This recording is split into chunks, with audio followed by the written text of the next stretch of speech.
Okay, so in this video, we are going to go over the multiple choice section for the calculus AB, part 1.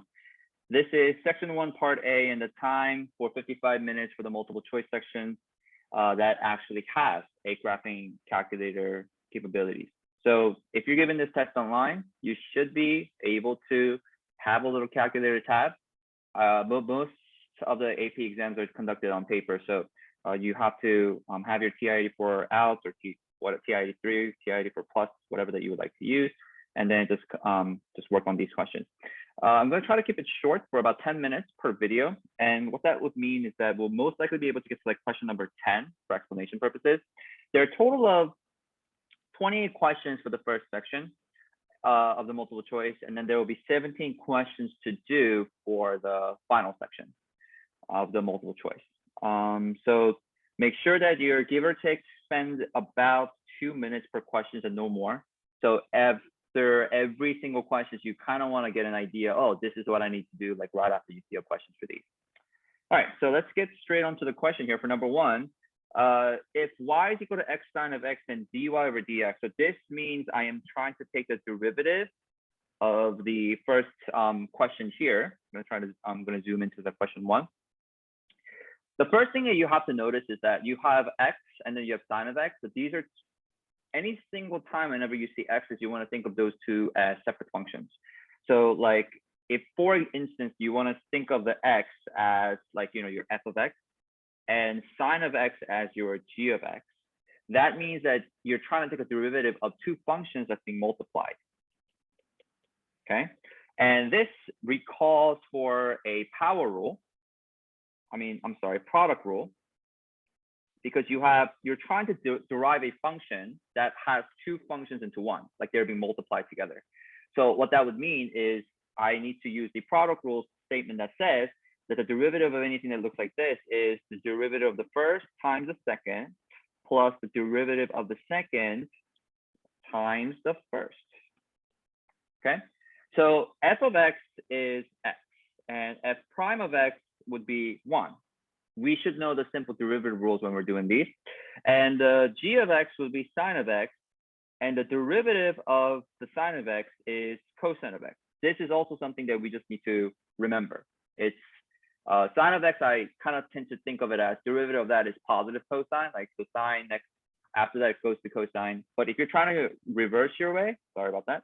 If you're trying to reverse your way, trying to go from like cosine to derivative, it's going to be actually negative sign. That's one of those special trig rules that you need to remember. So then if I apply to the power rule, the product rule here, I'm going to plug f of x into here, f prime of x into here, g of x into here, and g prime of x into here. So that would give me 1 times sine of x plus g prime of x, which is cosine of x times x. So the final answer is just sine of x plus x cosine of x for your final answer. So that would be P. Okay. Now I have my answer key here, so I'm just going to try to make sure that everything is just kind of like matching up with what I just did before. And yeah, there we go, P. All right, next question, number 2. Let f be a function be given by f of x equals 300 minus x cubed on which of the following intervals is f increasing? So sometimes when they give you questions like this, you gotta just have these like trigger words. I gotta know these trigger words. Like when they're asking you to find what increasing is, that just means the derivative is positive. Like if your slope is positive, it means it's increasing. And if the slope is negative, it means it's decreasing. So when I say slopes, I mean derivatives, like the rate in which something is happening. So if fx is 300x minus x cubed, what that would mean is I will have to take the derivative and see where is it going to be positive here. So f prime of x is equal to 300 minus 3x squared.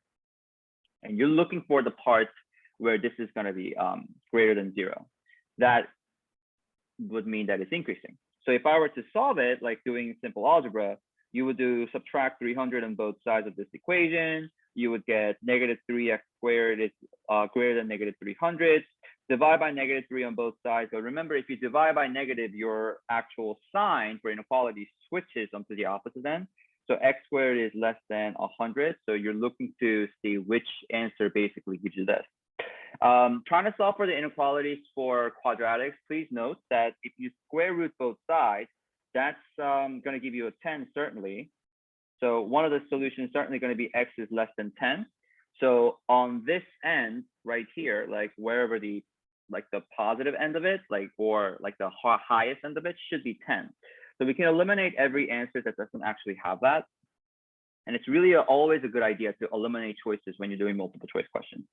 But the other answer that you're going to get is, because when you're square rooting something, you're going to get a plus and a minus. The other answer will involve a negative 10, but you will have to switch your signs around. So x is actually going to be greater than negative 10 for that reason. This is one of those inequalities rule. If you're confused about this, I would suggest searching up solving inequalities or solving quadratic inequalities for this and just practice those.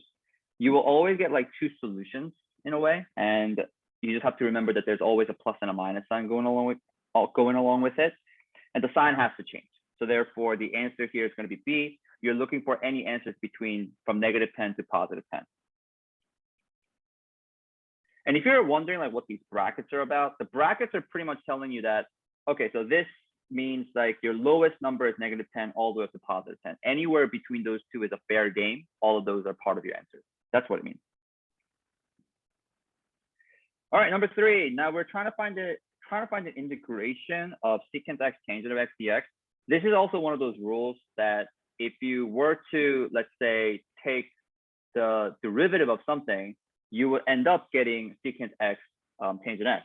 One of the trig rules is that d over dx of secant x is equal to secant x tangent of x. So if you were to just kind of integrate that, like this and this will cancel out, because derivative and integrations are like derivatives and integrations, which are called antiderivatives, they kind of cancel each other out. So whatever this is, it simply means secant, but you need to also have a plus c, that's a constant value, because if you take the derivative of this, it just becomes 0. Like, for example, like +1, +2, derivative of any constant value just gives you a 0. So that's why you have nothing at the end of this side. So that's one of those like integration rules in which the plus c has to come along with it. So the answer is just simply going to be A. This is just like a memorization question, like nothing more. Number 4, if f of x equals 7x minus 3 plus natural log of x, then f prime of 1 is, a lot of students will be thrown off by this natural log of x, but all you need to remember is that the derivative of natural log of x is simply just going to be 1 over x. So my goal is to take this function, which states 7x minus 3 plus natural log of x, take the derivative of that, which becomes 7. The minus 3 will give you a 0 for derivatives, right? So then all you got to really worry about is that, which is plus 1 over x. Now they're just asking you to simply plug in 1 into the derivative function. So it's 7 plus 1 over 1, which is 8 for your final answer. All right, next question, number 5. The graph of the function f is shown above. Which of the following statements is false? Now, these are limit questions, and limits are usually the very first thing that most calculus teacher teaches, because you first must understand limits in order for you to understand differentiation. There can't be a differentiation where there is no limit. Like if the limit does not exist, then you can't differentiate. You're trying to look for where the limit exists, but we're trying to look for the statement that is actually false for this one. So for example, my suggestion is for you to just take a look at the graph and to see what answer choice gives you, like just pinpoint at that location and just kind of observe what happens. This one says as x approaches 2. Now, 2 is right there. Now there's a dot here and there's an open circle there, but then forget about the fact that it's like a dot out of nowhere and there's an open circle. All you really need to take a look at, I'm going to zoom into this, is from the left hand and the right hand side of approaching that 2, is it approaching the same values? And as long as like they kind of sort of like connect at that particular location too, it could be an open circle, it could be like it could be like there could be no point. You know, that doesn't matter. As long as the value that is right side of 2 and the left side of 2, as long as they approach the same value, there's a limit. So What that means is that if the line actually kind of approaches in the same locations from the left-hand side, which is this blue mark right here, and this blue mark on the right-hand side, if they approach the same value, in which it clearly it does for this one is actually true because they approach the same value at x equals 2.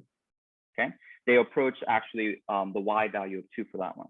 Limit as x approaches 3. Certainly it does. Remember, like they see that how at x equals 3 they approach the same value up here. So there we go.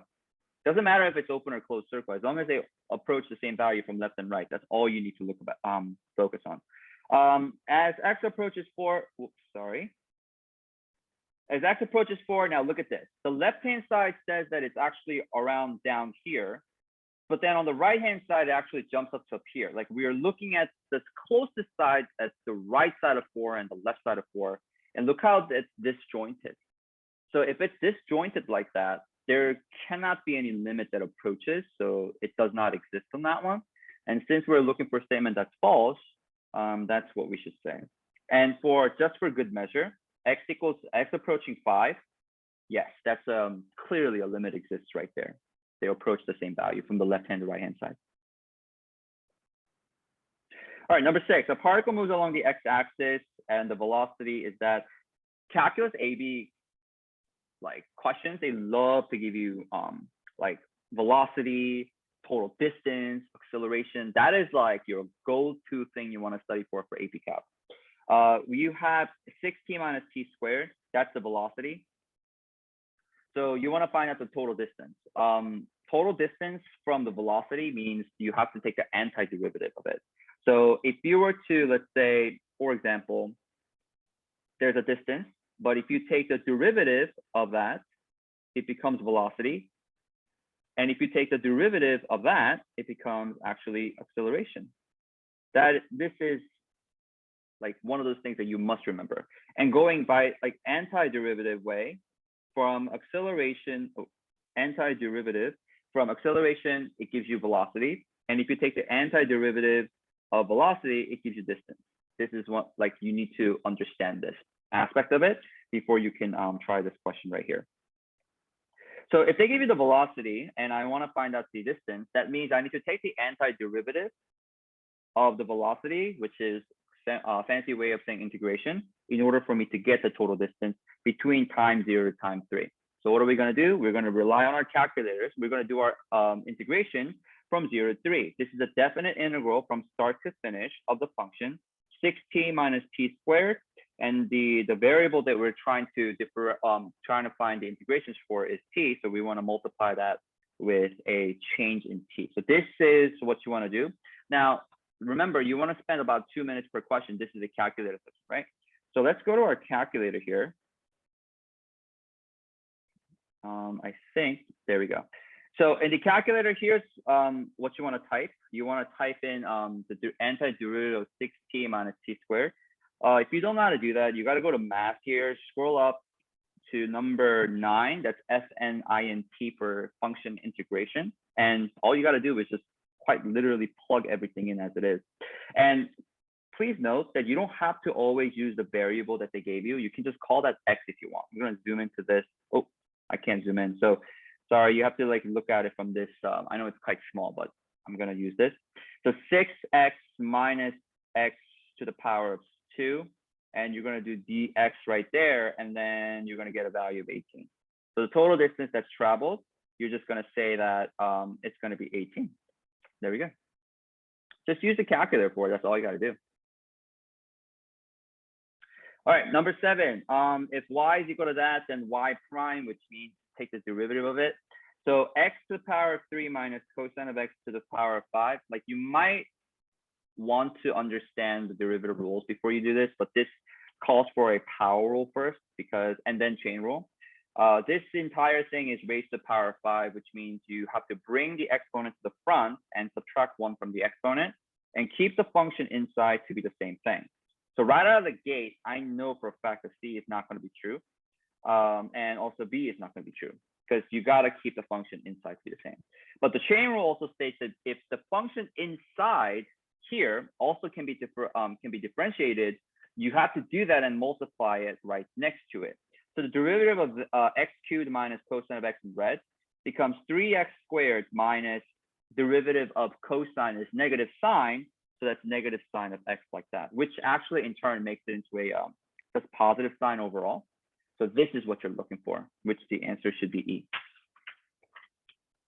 Okay, again, just review your derivative rules. That's all you have to do for number 7. Number 8, a tank contains 50 liters of oil at T equals 4 hours. Oil is being pumped into the tank at the rate of RT. So this actually becomes your rate, where RT is measured in the liters per hour and T is measured in hours.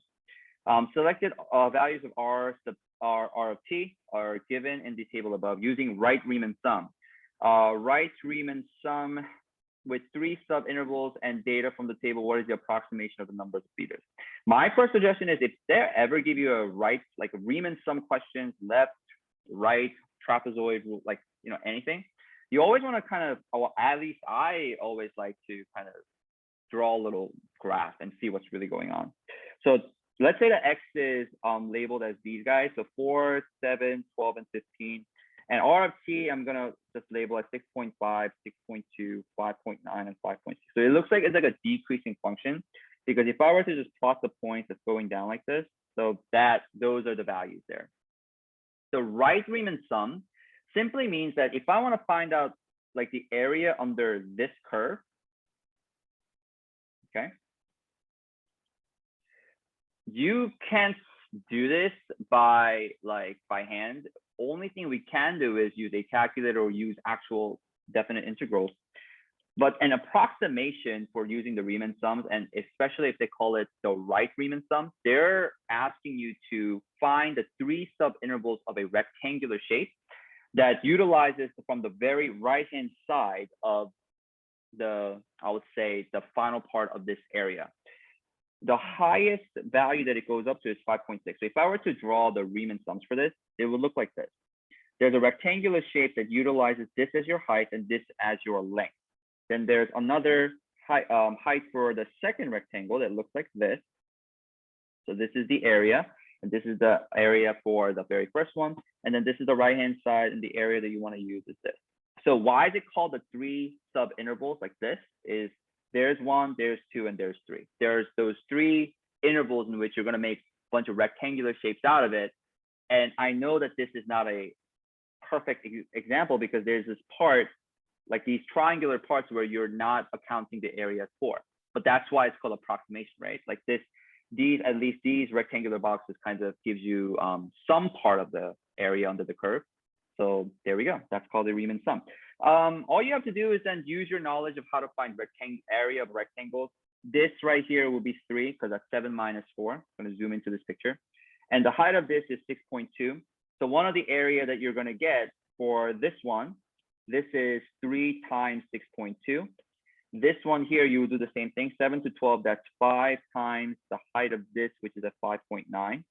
And this is 3 times, what is it, 5.6. And you're just going to use your calculator and then just get the answers from there. So let me just get the calculators again. Call it like right here. All right, so I'm going to do 3 times 6.2 plus 5 times 5.9 plus 3 times 5.6, and you get 64.9. Now, you don't want to rush into anything and say the answer is like A right away, because they told you that a tank contains 50 liters of oil at time t equals 4. So in the beginning, they actually have 50 liters of oil to start with. So you want to add that with 50, because from 4 to time 15, you accumulate over that much time about 64.9 liters of oil. And you always want to add that up with the original amount that you started off with. So the correct answer here, like the calculator says, will be 114.9 liters. Number 9, let f be a function defined above for what value of k is continuous at x equals 2. Continuous means that you will not let go of your pencil when you're drawing this, like when you're drawing the graph. To better explain what that is, you are simply just going to take this function right here, and then you're just going to cancel this out. X minus 2 that you can see. So 2x plus 1 is actually the function that you're going to use. When x equals 2, you want to make sure that whatever the value is up here is equal to the value of k when x is equal to 2, so that it allows for you to have this really nice continuous function. So when you plug in the 2 into this here, you get 2 times 2 plus 1, which is 5. So that's all you got to do. Just set those two functions equal to each other, like whatever's at the top versus whatever's at the bottom whenever you're doing these types of problems. All right, so what is the area of the region in the first quadrant bounded by the graph of y is equal to e to the power of x over 2 and the line x equals 2? To help you understand this a little bit better, I can probably show you guys this using the graphing calculator. I'm gonna just plot e to the power of x divided by 2 like this. And I hope that you can see the graph here, that it's just gonna be like an exponential graph. So